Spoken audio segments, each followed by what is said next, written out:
মাত্র 1250 টাকায় থাকা খাওয়ার সাথে পাহাড়ের কোলের এমন সুন্দর একটি ছোট্ট গ্রামে থাকতে চাও? ঘুম থেকে উঠে রুমের বাইরে তাকালে দেখতে পাবে এমন সুন্দর দৃশ্য। ওয়েলকাম টু জেলাপ্লা village resort in Bedong. NJP থেকে গাড়ি নিয়ে চলে আসুন বেডং এর এই রিসোর্টে। অনেক ধরনের সুন্দর রুম এবং কটেজ পেয়ে যাবেন। এরপর চেক ইন করে সুন্দর ঘরোয়া লাঞ্চ উপভোগ করুন সামনের এক সুন্দর ভিউ এর সাথে। এরপর জেলাপ্লায় সন্ধ্যা নামতেই এক অন্যরকম সুন্দর মায়াবী রূপ ধারণ করে।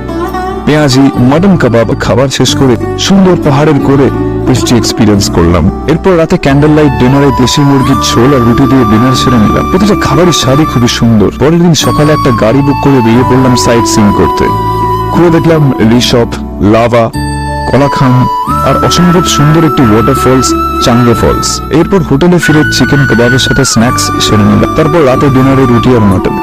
এরকম পাহাড়ের মধ্যে রুটি আর মাটন হলে আর কি চাই। রুমের বাইরে বারান্দায় দাঁড়িয়ে দেখতে পাবে এক সুন্দর পাহাড়ের ভিউ। আর ভাগ্য ভালো থাকলে কাঞ্চনজঙ্ঘাও দেখতে